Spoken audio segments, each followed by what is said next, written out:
화음이 있으니까 좋죠. 네, 화음이 있으니까 노래가 아주 풍성해지고 좋은 것 같습니다. 자, 어린이부, 중고등부, 청년부 이렇게 연합으로 여름 수련회 잘 다녀왔습니다. 기도해 주셔서 고맙습니다. 네, 이번 주제가 예수님과 함께 살아가요였습니다. 그 PPT가 있을 텐데요. 그렇죠. 네, 이게 이제 주제였습니다. 네, 이 주제를 가지고 요한복음에 나오는 예수님의 자기 선언들 있죠. 나는 무엇이다. 예를 들어서 나는 생명의 떡이다. 나는 세상의 빛이다. 선한 목자다. 이런 말씀들을 중심으로 우리의 다음 세대들과 은혜를 나눴거든요. 저는 어제 오전이죠. 토요일 오전에 요한복음 15장 포도나무 비유를 가지고 말씀을 전했습니다. 아이들한테 전한 내용을 다시 한번 나누려고 하는데요. 근데 어떻게 완전히 똑같이 전하겠어요. 이제 살을 붙이고 좀 심화 과정으로 우리가 이제 묵상을 해보도록 하겠습니다. 이사야 5장 말씀 본문을 정했거든요. 그래서 이제 요한복음 15장까지 쭉 갈 겁니다. 자, 포도 아시죠? 포도. 어제 그 아이들과도 간식으로 먹었었는데요. 이 구약 성경에 보면요, 이스라엘을 포도나무 혹은 포도원으로 이제 비유할 때가 많이 있습니다. 오늘 본문이 대표적인 예죠. 하나님께서 포도원을 일구셨다, 그런 내용 아닙니까? 그러면 이스라엘을 왜 굳이 이 포도로 비유를 하셨을까요? 그 지역에서 포도가 아주 귀중한 작물이에요. 지금도 이스라엘 지역의 그 농업의 최고 작물입니다. 그리고 이스라엘 국가를 상징하는 상징물 중에 하나이기도 하고요. 당연하겠죠? 구약 성경에 하나님께서 자기들을 포도로 비유를 하셨으니까 국가 상징물로 이렇게 정해놨고요. 그리고 이 포도는요, 생으로도 먹죠, 말려서도 먹죠, 포도주를 담가서도 먹지요. 아주 다양하게 먹을 수 있습니다. 종류도 또 여러 종류예요. 색도 여러 가지, 크기도 여러 가지, 맛도 다양하고. 질리지 않는다는 뜻이죠. 오늘은 이 품종 먹고 내일은 저 품종 먹고, 오늘은 그냥 포도 먹고 내일은 건포도 먹고, 이렇게 먹을 수 있다는 겁니다. 그러니까 얼마나 좋습니까? 그리고요, 이 포도나무는요, 잘 가꿔 놓으면요 100년 동안 열매를 맺는답니다. 수명이 아주 길죠. 근데 수명도 긴데 생산량도 많아요. 그리고 나무 자체가요, 그 포도나무 아시죠? 이게 꼬불꼬불 해가지고 잘 갖고 놓으면은요 관상용으로도 제법 아름답습니다. 그러니까 포도나무가 굉장히 사랑받는 나무예요. 그리고 이 좋은 특성들이 많다 보니까 이스라엘을 포도로 비유를 하신 것 같아요. 너희도 이렇게 좋은 포도나무가 되어야 한다. 그런데 오늘 본문에 보니까 좋은 포도를 맺지를 못하는 거예요, 이스라엘이. 그래서 하나님을 실망시킵니다. 이 비슷한 내용이 다른 선지서들에도 아주 많이 나옵니다. 예레미야 2장 21절에 보면 내가 너를 순전한 참 종자 곧 귀한 포도나무로 심었거늘 내게 대하여 이방 포도나무의 악한 가지가 되면 어찌 됨이냐. 예레미야 선지자도 지금 예레미야 선지자를 통해서도 하나님이 이 이스라엘을 이제 열매 맺지 못하는 포도나무로 지금 말씀을 하고 계시고, 에스겔도 마찬가지입니다. 에스겔은 더 많이 나옵니다. 에스겔 15장에는요 하나님께서 포도나무가 좋은 나무는 맞는데 목재로서 보면 포도나무가 안 좋다는 거예요. 목재로 보면. 그러니까 이 예루살렘 주민이 이게 포도를 심어놨으면 열매를 맺어야 되는데 열매를 못 맺으니까 이 목재로서는 쓸 수도 없고 이걸 어떻게 할 거냐? 태워버리겠다. 그렇게 말씀하시는 게 에스겔 15장. 에스겔 17장에 가면요 독수리와 포도나무 비유가 또 나옵니다. 독수리는 바벨론의 느부갓네살 왕 얘기하는 거고요. 포도나무는 이스라엘 백성들, 그때는 이제 이스라엘이 아니라 유다만 남아 있었죠. 그 유다를 얘기를 하는 겁니다. 그러니까 바벨론 느부갓네살 왕한테 멸망당하잖아요, 예루살렘이. 그 얘기를 하시는 거고요. 에스겔 19장, 그러니까 15, 17, 19 계속 나오고 있죠. 포도나무가 분노 중에 뽑혀서 땅에 던짐을 당하고 불태워질 것이다, 이렇게 경고를 하십니다. 호세아도 나옵니다. 호세아 10장에도 이스라엘은 열매 맺는 무성한 포도나무라. 그 열매가 많을수록 재단을 많게 하며 그 땅이 번영할수록 주상을 아름답게 하도다. 여기는 열매가 많다고 하는데요, 이게 좋은 뜻이 아니죠. 열매가 어떤 열매입니까? 재단을 많이 한대요. 우상 숭배한다는 뜻입니다. 그러니까 여기서도 이제 호세아서에서도 부정적인 의미로 쓰이고 있습니다. 그러니까 구약에서 포도 비유는 이스라엘이 열매를 못 맺었다. 그래서 하나님이 실망하셨다. 그리고 뽑아버리겠다, 심판하시겠다. 그런 아주 무서운 메시지로 이제 이 비유가 쓰이고 있습니다. 구약의 이스라엘은 실패했죠. 오늘 말씀 보십시오. 이사야 5장 말씀에도 하나님 말씀을 따라서 정의와 공의를 행하면서 살기를 바라셨는데 도리어 포악을 행하니까 도처의 부르짖음이 끊이지 않는 그런 나라가 돼버렸다. 이렇게 하나님 말씀하시죠. 구약의 이스라엘은 그야말로 실패했습니다. 완전히 실패했어요. 그래서 아예 하나님께서 나무를 교체하십니다. 나무를 교체하시는데요, 그 나무가 누가 되셨을까요? 예수님이 나무가 되셨어요. 나는 참 포도나무요, 내 아버지는 농부라. 나는 포도나무고 너희는 가지라. 이렇게 말씀을 하십니다. 아버지 하나님이 농부시고 예수님은 포도나무시고 제자들은 이제 가지가 되는 거죠. 그러니까 예수님을 중심으로 하나님 나라를 새롭게 구성하시겠다, 그런 뜻이 되는 겁니다. 이제는 혈통적인 이스라엘이 아니죠.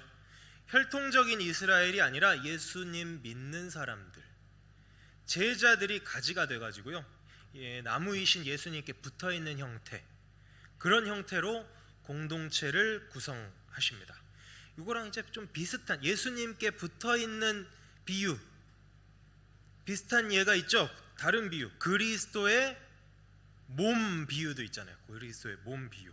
예수님이 머리가 되시고 성도들은 지체가 되어서 이제 그리스도의 몸을 이루죠. 각 사람이 자기 역할대로 이제 기능해서 몸을 이루지 않습니까? 포도나무 비유도 마찬가지입니다. 가지가 나무에 붙어 있어야만 합니다. 4절에 보니까, 요한복음 15장 4절에 보니까 내 안에 거하라 나도 너희 안에 거하리라. 가지가 포도나무에 붙어 있지 아니하면 스스로 열매를 맺을 수 없음 같이 너희도 내 안에 있지 아니하면 그러하리라.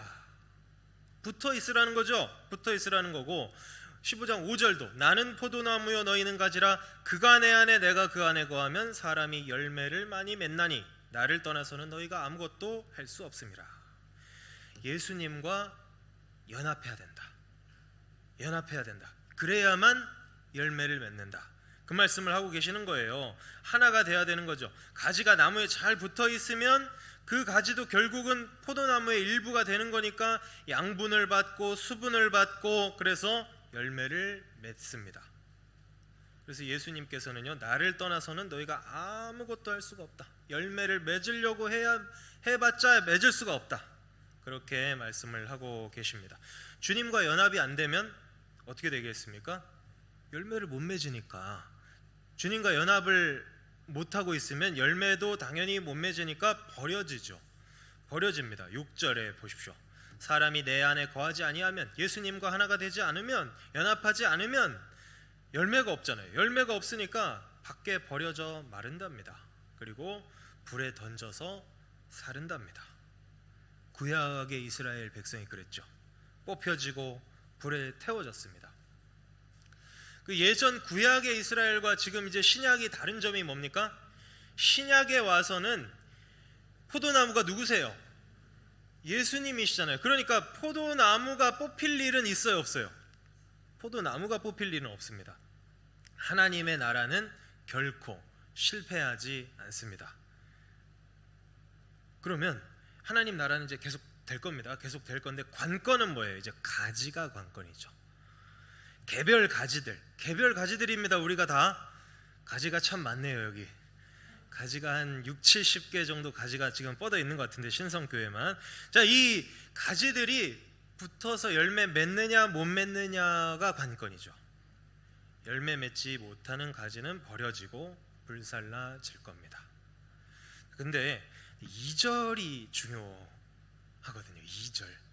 자, 이 아이들한테는 요거를 너무 어려워서 설명 안 했던 거예요. 그래서 심화 과정이라 그랬죠. 자, 2절 한번 같이 주의 깊게 읽어 보십시오. 주의 깊게. 시작. 무릇 내게 붙어 있어 열매를 맺지 아니하는 가지는 아버지께서 그것을 제거해 버리시고 무릇 열매를 맺는 가지는 더 열매를 맺게 하려 하여 그것을 깨끗하게 하시느니라. 아멘. 자, 주의 깊게 읽자고 했는데 주의를 기울이셨습니까?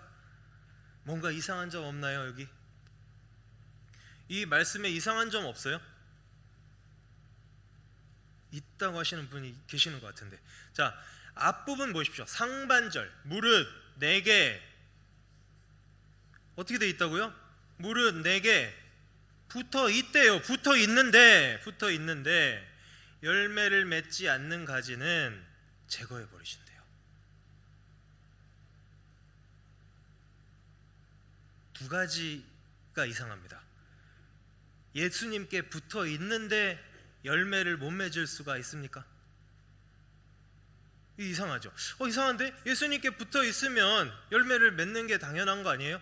이게 좀 이상하고요. 그리고 두 번째, 예수님께 지금 붙어 있잖아요. 예수님께 일단 붙어 있는데 하나님 아버지께서 그것을 제거해 버리십니까? 분명히 붙어 있는데 제거한다. 이거 뭔가 좀 이상해요. 이거를 불편하지 않으세요? 이게 불편하죠. 이거 잘못 이해하면 시험 들 수도 있는데.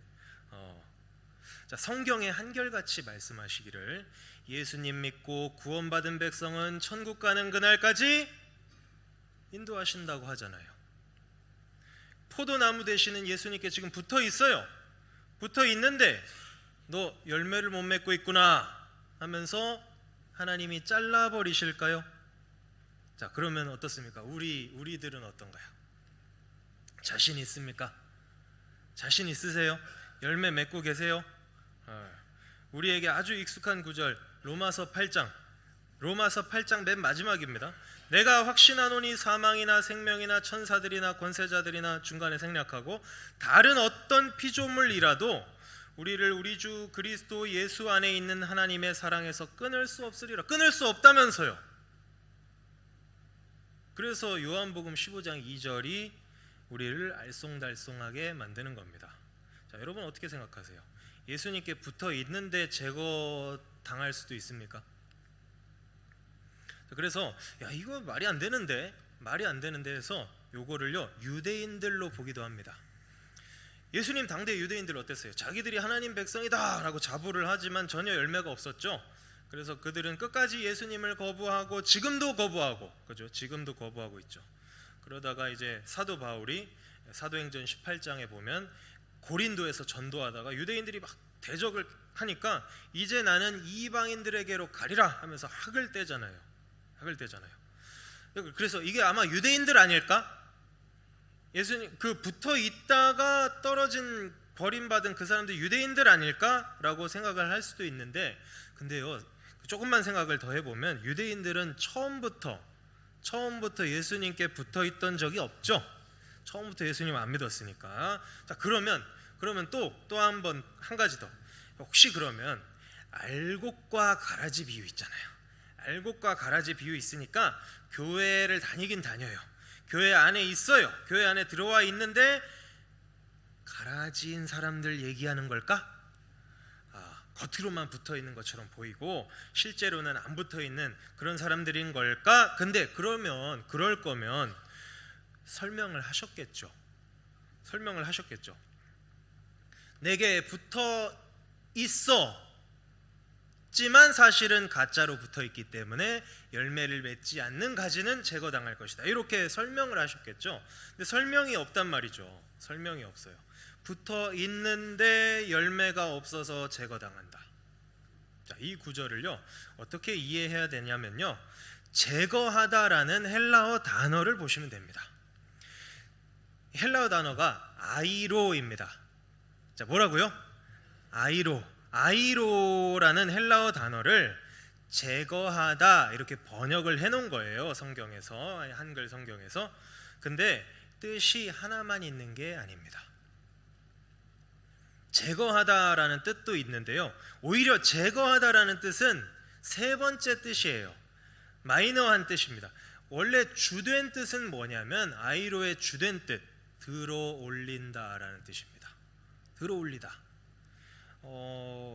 마태복음 8장 17절에 보면 이는 선지자 이사야를 통하여 하신 말씀에 우리의 연약한 것을 친히 담당하시고 병을 짊어지셨도다. 짊어지셨죠? 우리의 병인데 예수님이 이렇게 들어서 짊어지셨죠. 그게 아이로입니다. 우리 짐을 대신 짊어져 주시는 그게 아이로라니까요. 자, 그러면 이런 들어올리다라는 뜻이 있는데 이제까지 요한복음 15장 2절을 해석할 때 들어올리다라는 뜻을 전혀 생각하지도 않은 거예요, 사람들이. 왜냐하면 앞뒤의 그 문맥을 보면 열매가 없으면 제거당하는 거야. 열매를 맺어야 그 하나님께 복을 받는 거야. 당연히 이렇게 뭐랄까요, 고정관념 같은 게 있어가지고 15장 2절은 그런 뜻이 아닌데 그렇게 해석을 해버린 겁니다. 그런데요, 이제 포도 한번 생각해 보시죠. 포도나무 생각해 보세요. 가지가 어디로 뻗죠? 나무가 이렇게 있어요. 포도나무 가지는 어느 쪽으로, 어느 방향으로 뻗습니까? 옆으로 뻗어요. 옆으로 뻗으면 어떻게 될까요? 가지가 처져요. 아래로 처집니다. 이게 많이 처져 가지고 땅에 닿으면요, 가지가 흙에 닿으면 자기를 뿌리라고 인식을 한답니다. 가지가 자기 뿌리 이게 땅에 닿으면 나는 이제 뿌리로 살아야 되는가 보다. 여기서 이제 뿌리가 난답니다. 이렇게 땅에 닿은 데서 뿌리를 뻗어버려요. 그러면 얘는 이제 가지가 아니라 더 이상 가지가 아니라 뿌리로 사는 거예요. 그러니까 열매를 못 맺죠. 그렇기 때문에 현명한 농부는 어떻게 해줄까요? 가지를 들어 올려주는 거예요. 1절에 내 아버지는 농부라. 지혜로우신 농부 하나님께서 이걸 모르시겠습니까? 그래서 2절에 헬라어 아이로를 제거해버린다라고 번역을 해보면 이거 큰일 나는 겁니다. 지금도 포도 농사 어떻게 짓습니까? 포도 이렇게 짓죠? 이렇게 키우죠? 저기 위에 보세요. 지금 이렇게 다 지주들이 있고 기둥 세워놓고 줄을 이렇게 세워놔가지고 포도 덩굴 가지들이 저거 타고 이렇게 땅으로 처지지 않게 그렇게 해서 키우잖아요. 지금도 포도 농사를. 그러니까 지지대를 이렇게 다 설치를 해주는 겁니다. 옛날도 마찬가지였던 거예요. 옛날엔 뭐 저렇게 지지대를 세웠는지는 알 수 없습니다만 어쨌든 좋으신 농부 하나님 아버지께서 이 축 처진 가지는 어떻게 해주신다고요? 올려주시는 겁니다.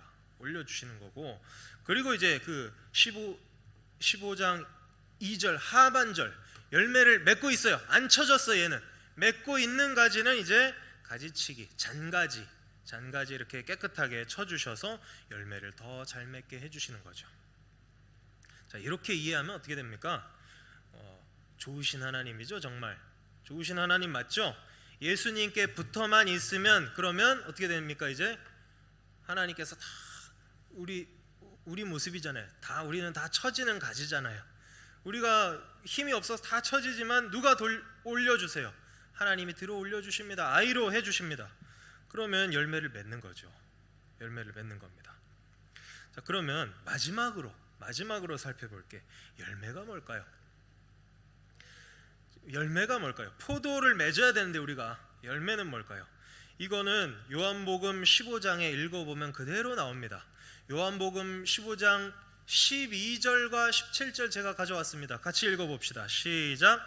내 계명은 곧 내가 너희를 사랑한 것 같이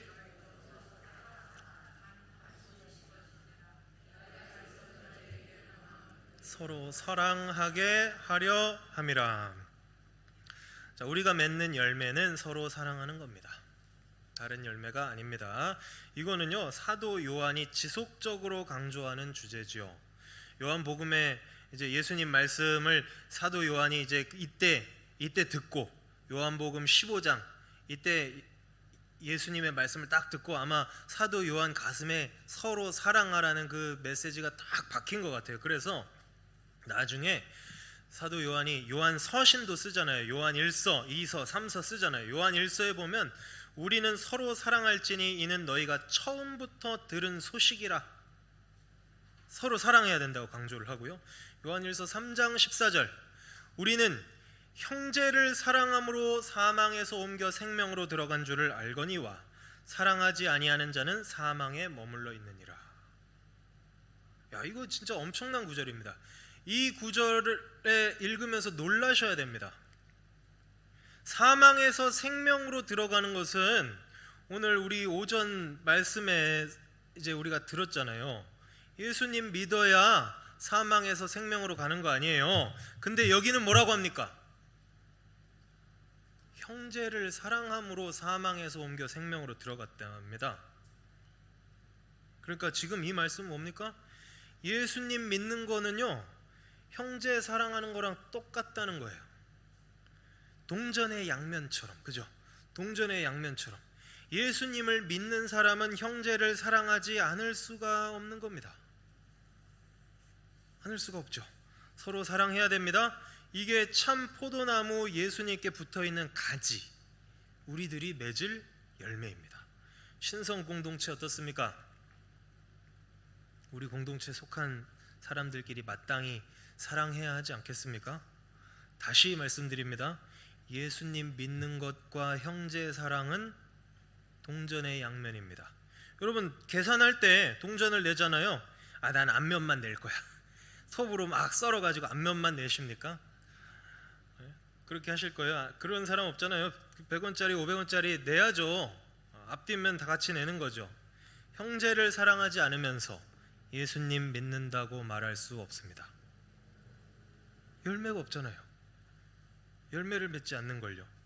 예수님이요, 우리 요한복음 15장 지금 보고 있었잖아요. 예수님이 그 앞에 13장에 세족식 하실 때 이렇게 이미 계명을 말씀을 하셨죠. 이것도 한번 같이 읽어보겠습니다. 시작. 너희가 서로 사랑하면 이로써 모든 사람이 너희가 내 제자인 줄 알리라.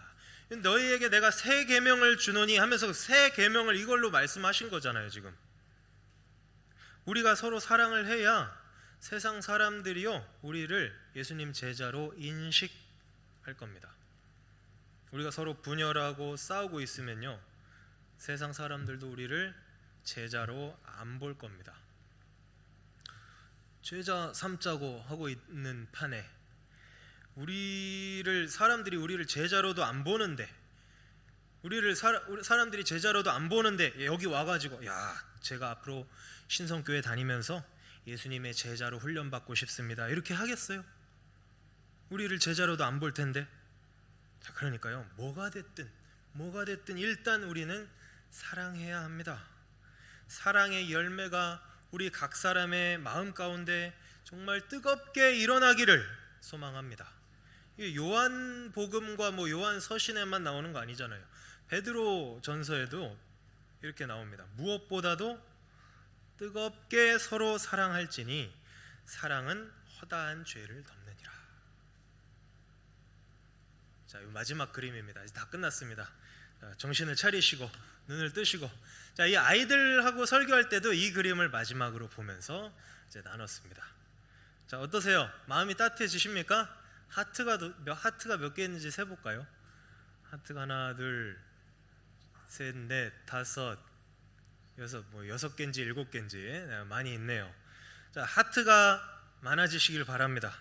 우리가 서로 사랑하는데요, 정말 우리가 서로 지체들을 사랑하는 것 중에 하나는요, 예배에 빠지지 않는 것도 사랑입니다. 목회자가 이렇게 앞에 딱 섰는데 누가 안 왔어. 오셔야 되는데 빠졌어. 어떻게 된 거지? 마음이 너무 아프거든요. 저 좀 사랑해 주세요. 제 마음이 아프지 않게 해주세요. 우리 학생들 몇 명 되지도 않는데 걔네들 중 한 명 빠지면 진짜 마음이 막 너무 아려요. 이 자리에 오는 것이 서로를 사랑하는 겁니다. 그죠? 그렇잖아요. 앞에 있는 목사만 그런 게 아니라 구역장님들, 여러분 구역장도 한번 해보셔야 이 마음을 아는데, 구역장님들, 그쵸? 오늘 누가 안 왔어 그러면은 마음이 아리시잖아요. 안 아리면 좀 곤란한데 아무 감정이 없으신가요? 네. 막 마음이 아파요. 마음이 아파요. 아프게 하지 말자고요. 여기 그래서 이 자리에 오는 것도 엄청난 사랑입니다. 함께 모이기에 힘쓰는 게 최고의 사랑이고요. 순서를 맡고 뭐 직분을 맡고 교회에 맡은 일들이 있잖아요. 그거를 온전히 잘 감당하는 것도 사랑하는 거고요. 예배 드릴 때 찬송할 때 같이 큰 목소리로 찬송하고 같이 모이기에 힘쓰고 그런 이 분위기를 만들어 나가는 것도 서로 사랑하는 거겠죠. 교회는 저는 그렇게 생각합니다. 교회는 분위기입니다. 교회는 분위기예요. 교회는 어떤 분위기인지 딱 보면 알죠. 이런 서로 사랑하는 분위기가 이제 흘러 넘치는 그런 신성교회가 됐으면 좋겠습니다. 다시 한번 말씀드립니다. 예수 믿는 것은 형제 사랑과 동의어입니다. 지금 동의어예요. 요한 1서 3장 14절 한번 계속 곱씹어 보십시오. 형제를 사랑함으로써 사망에서 생명으로 옮겨갔대요. 이거는 그러니까 내가 형제를 사랑하느냐 안 하느냐 문제는 구원을 받았느냐 못 받았느냐 문제와 똑같다고 봐도 됩니다. 이거 해도 되고 안 해도 되는 일이 아니죠. 이건 무조건 해야 되는 거죠. 자, 그래서 여러분 입술에 불평, 원망, 미움, 다툼 이런 입술의 열매들이 막 나오거든. 누가 그렇게 말하고 있거든. 거기서 딱 차단을 하세요. 그래 나도 저번에 비슷한 일이 있어가지고 불평한 적이 있었는데 그게 나중가 보니까 내가 오해한 거더라고. 하나님이 그 상황을 다 역전시키셔서 오히려 합력하여 선을 이루게 하시더라고. 이렇게 말하면 그 불평하고 있는 사람 민망해지겠죠. 더 이상 불평할 수 있겠어요, 없겠어요? 불평하고 이게 다 분위기라니까요. 원망하고 있어. 누가 원망하고 있어. 시기하고 있어. 질투하고 있어. 그거 다 돌려주세요. 딱 돌려주십시오. 돌려서 좋은 분위기로 이렇게 해야 되고요. 내 입술에 그런 원망이 가득하거든. 나는 또 바짝 엎드려야겠죠. 빨리 성령 하나님께 엎드려 가지고 은혜를 구하는 겁니다. 서로 사랑해서 부흥합시다. 서로 사랑해서 우리가 막 제자로 막 으쌰으쌰하고 으쌰으쌰하는 그 사도행전 그 앞부분의 그 초대교회 분위기가 되고 그래야 제자를 삼겠죠.